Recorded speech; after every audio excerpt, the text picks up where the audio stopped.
This is problem 1417E. It's on page 755. A room contains air at 85 degrees Fahrenheit and 13.5 psia at a relative humidity of 60%. Determine A, the partial pressure of dry air, B, the specific humidity, and C, the enthalpy per unit mass of dry air. All right, now we're going to work this a couple different ways. At first, we're going to begin by working it with just equations, and then we'll go and see if that matches what a figure in the book suggests, the psychometric chart. Now, there's some caveats with using the psychometric chart in the book, but I'll explain that as I go. So the temperature, pressure, and the relative humidity were given as follows. Okay, so there's the temperature, pressure, and relative humidity. We're supposed to find, that's the given, we're supposed to find the partial pressure of the air, the absolute humidity, and the enthalpy per pound of dry air. Now, what do these things mean? Well, this partial pressure of the air, the idea here is that the air generates some of the pressure and the water vapor generates some of the other pressure. So this total pressure here is due to the pressure from the air and the partial pressure from the water vapor. Okay, so really it's just a sum. So this is just the partial pressure of the air plus the partial pressure of the water vapor. That's all that really says. So if we want to find the partial pressure of the air, we should solve for it. The partial pressure of the air then would be the total pressure minus the partial pressure of the water vapor. But what is the partial? How much pressure does the water vapor itself exert? Well, we can find that out because we know that relative humidity is the pressure, or the partial pressure of the water vapor divided by the saturation pressure. Because remember, when the relative humidity goes to 100%, then the partial pressure of the water vapor is at the saturation pressure. In other words, the water vapor is either condensing or about to condense out of the air. So we can rearrange this and solve for the partial pressure of the water vapor and make the substitution. I'll do that all at once. It's just the relative humidity times the saturation pressure of the water vapor. So again, remember that the water vapor is acting as an ideal gas, so it's not interacting with any of its own fellow water molecules or any of the air, the nitrogen and oxygen and whatever else happens to be in there. None of those are interacting because all these gases are behaving as ideal gases. Now I understand that we're only talking about the air and the water vapor, so really three chemical species would take air sort of as one. Now anyway, what do we need? Well, in order to figure this out and plug in some numbers, we will need the partial pressure, I keep saying that. We need the saturation pressure of the water vapor. So since we have a temperature of 85 degrees Fahrenheit, we can look up the saturation pressure of the water. Now this will be in the English tables, and so it will simply be the saturation pressure at the temperature given of 85 degrees Fahrenheit. When you look it up, you'll find it's 0.59659 psia, if I looked it up right. Now, I apparently worked this problem wrong before because I've got a bunch of erase marks here. Oh, I know what it was. It was an old edition. The numbers were changed a bit. Anyway, so there's the saturation pressure at 85 degrees. So now we should be able to calculate the, notice this is what we're solving for, the partial pressure of the air. So the total pressure was given as 13.5 psia. The relative humidity was given as 60%. And then the saturation pressure of the water vapor at 85 degrees Fahrenheit is whatever it is.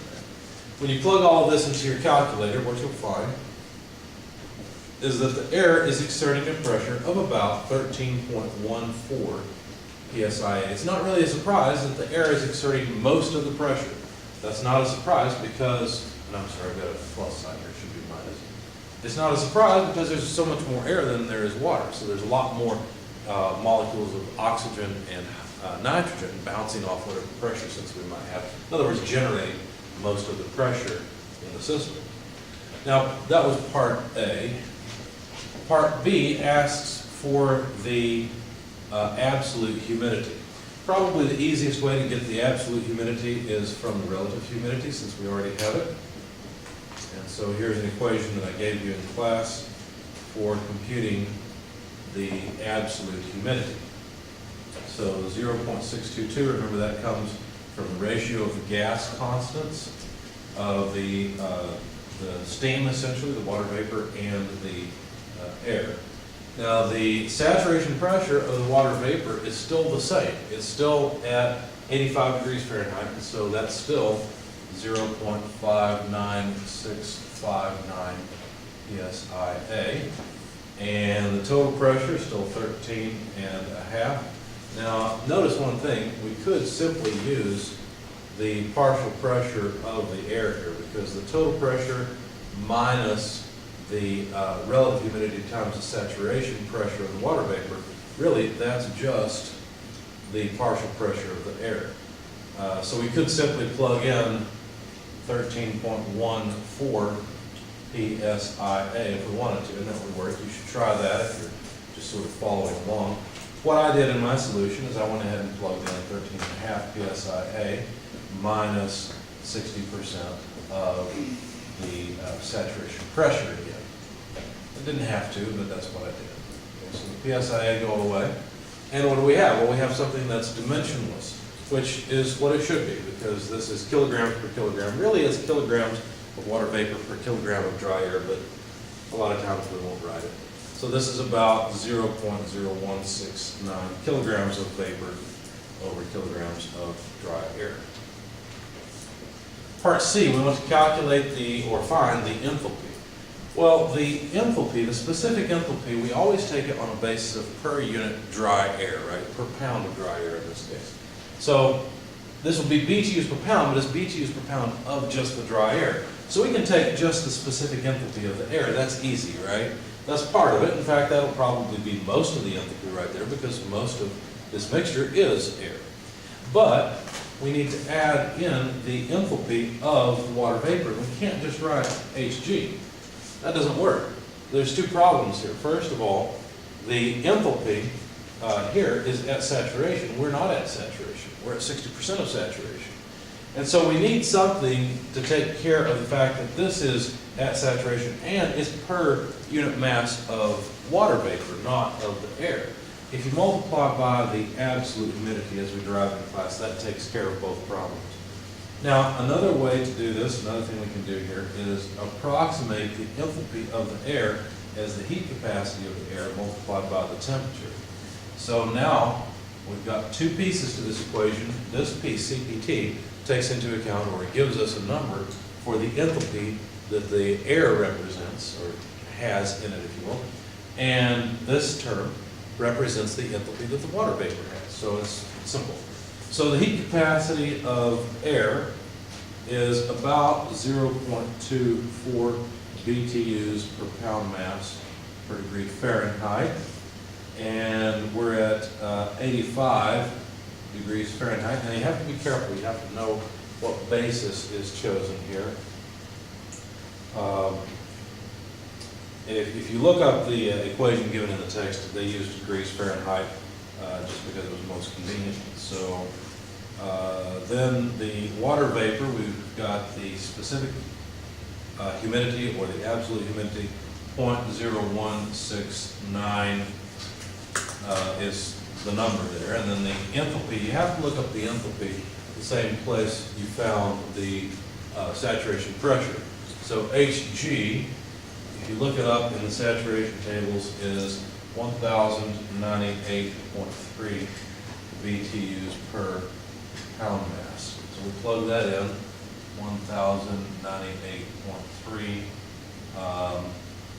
BTU per pound mass. Now, I didn't do this, but you probably want to look at the magnitude of these two terms. Let's see, I don't have my calculator with me, so I can do this in my head. This is about a quarter of this, right? So that's about 20. So this first term is about 20 BTUs per pound mass. And this next term, let's see, that's about 1,000. That would be pretty rough. I'll just do a difference instead. If this is about 20, then this term gives us about 19 or so. So it's about 50-50. It's a little bit of a surprise here that the enthalpy provided by the air and the water vapor are actually about the same. So anyway, when you plug in the numbers to your calculator, you get 39.01 BTUs per pound mass of dry air. And there's the enthalpy that each pound of dry air carries with it. Now notice some of this enthalpy comes from the water vapor, some of it comes from the air, but it's easiest just to deal on a per pound of dry air basis because the dry air mass doesn't change. If the water vapor condenses out or more water boils off from some source and enters the air, then the mass of the water vapor will change and can cause trouble in the problem, make it difficult to solve any problems or to figure out what's going on with it. Let's see. Oh, there was one other thing I wanted to do. I said we would also use the psychometric chart. If you go to page 997, I'll show you what it looks like. It looks about like this. I'm going to use this chart to see if I can come up with the same results. Now, you have to be careful because the total pressure here is 13.5 psia. Each of these charts is made for one particular pressure. This pressure is not 13.5 psia. It's at sea level, so about 14.7 psia. It's going to be reasonable though because that's not too far from the pressure that was given. Now, notice what we know. We know that the temperature is 85. Now, which temperature is that? Because there's 3 on here. Well, that's the dry bulb temperature. And we know that the relative humidity is 60%. That's 2 pieces of information, so that locates one unique point on this graph, or figure, or whatever we want to call it, figure, I guess. All right, so let's see if I can hold this up to the camera. All right, so if we neglect the fact that this chart is actually for 14.7 psia, and we try to read off properties, then what we're going to do is go on the x-axis to the dry bulb temperature of 85 degrees. That represents a vertical line right there, okay? So there's our dry bulb temperature, and then what we have to do is go up to the curve for relative humidity of 60%, which is right here. Okay, so we're going to intersect 85 degrees with a relative humidity of 60%. Let me see, I'm having trouble following that up and showing the camera at the same time. Right there. So then we can read off the enthalpy, we can read off the absolute humidity, and I'm going to take the book down. I hope that you would follow along with this so that you understand what's going on. So at 85 degrees, 60% relative humidity, it looks like the absolute humidity is between the 0.015 and the 0.016 mark. Well, we got a relative humidity of 0.017 almost. Okay, so we're in the ballpark. Why is there a difference? Again, it's because the pressure is different. So the equations are a little more flexible than the charts. Really, you could make these charts from the equation if you wanted to. In fact, that's how they are made. But since our pressure is not quite 14.7, our numbers are going to be slightly off, but they'll be in the ballpark. How about the enthalpy?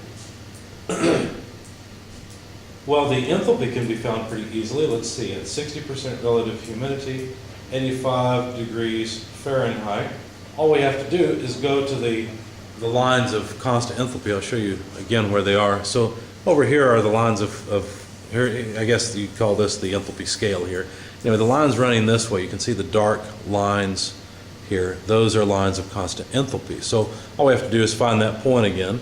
60% relative humidity, 85 degrees Fahrenheit. Looks like I've passed it. Let's see, where is it? There it is.